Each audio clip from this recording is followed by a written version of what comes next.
ሰላም አዶናይ ይባላልው የአመቱ ምርጥ ኮላብ ይዤላችሁ መጥቻለሁ። ከዜሮ ተነስታ በጥንካሬዋ እዚህ ደረጃ የደረሰች ጀግና ሴት ነች።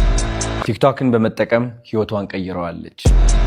ልክ እንደ ዩቲናስ ቲክቶክን ማሸነፍ የምትፈልጉ ከሆነ ከፊታችን ቅዳሜ ሰኔ 20 ወይም ደግሞ ጁን 27 አዶናይ ቲክቶክ አካዳሚ ይመረቃል። እኔ እውነት ልንገርሽ ቲክቶክ ያወቁት በዩቲናስ ነው።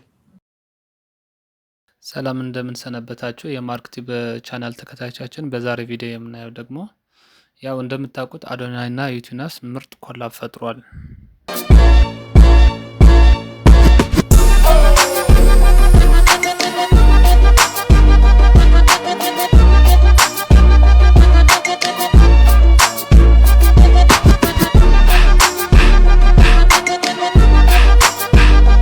እኔ እውነት ልንገርሽ ቲክቶክ ያወቁት በዩቲናስ ነው።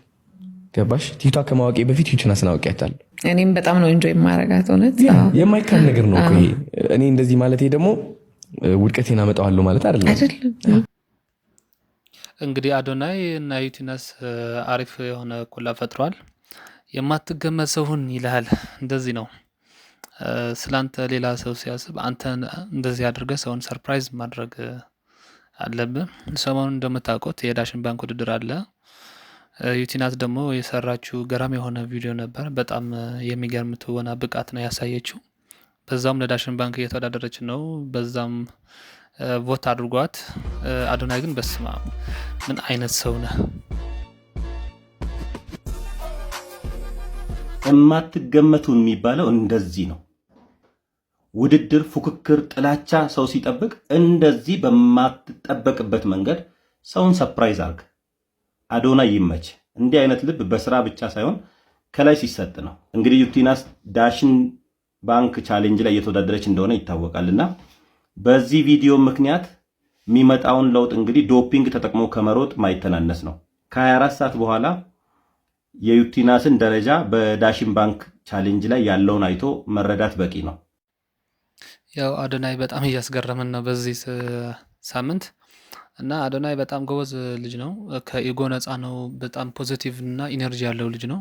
በዚህ ከቀጠለ ደግሞ መቼም ቢሆን ከሶሻል ሚዲያው የሚጠፋበት እድል አይኖርም። በዛው ቀጥልበት እያልን አሁን ደግሞ ወደ አዶናይ ቲክቶክ አካዳሚ እቺን ልጅ የሚያውቃት ማን ነው? በሳምንት ውስጥ 70,000 ፎሎወር የጨመረች የኔ ክላይንት ነች።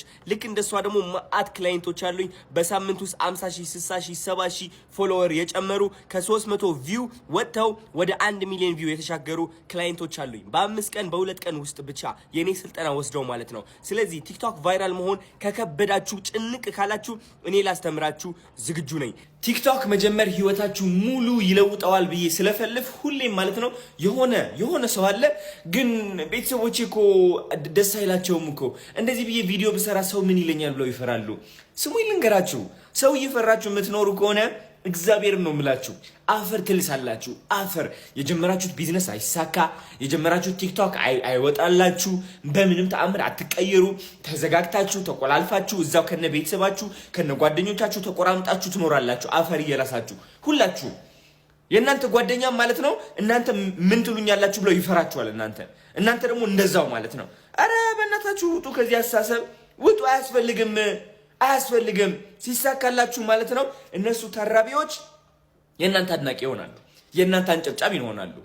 ጥፍት ብሎ የኖረ ሰው እናንተን እየተረበ ሲሳካላችሁ ደውሎ እስኪ እንገናኝ ሻይ ቡና እንበል ይላል። ሶ ዝም ብላችሁ ማለት ነው just keep going bro, stop caring about what people think። እና አዶናይ ቲክቶክ አካዳሚ ሰኔ 20 ሊመረቅ ነው። በዛው የመጣችሁ ተማሩ። አዳዲስ ቲክቶክ ዩቲዩብ ያልጀመራችሁ ልጆች ደግሞ ጀምሩ። ምንም ማለት አይደለም። የሰው ወሬ ሰምተን ዝም ማለት የለብንም። በቲክቶክም በዩቲዩብም ብዙ ሰው እየተቀየረ እያየን ነው እና ያው አዶናይ ያዘጋጀውን ኢቨንት እና አካዳሚ በመመዝገብ መማር አለብን።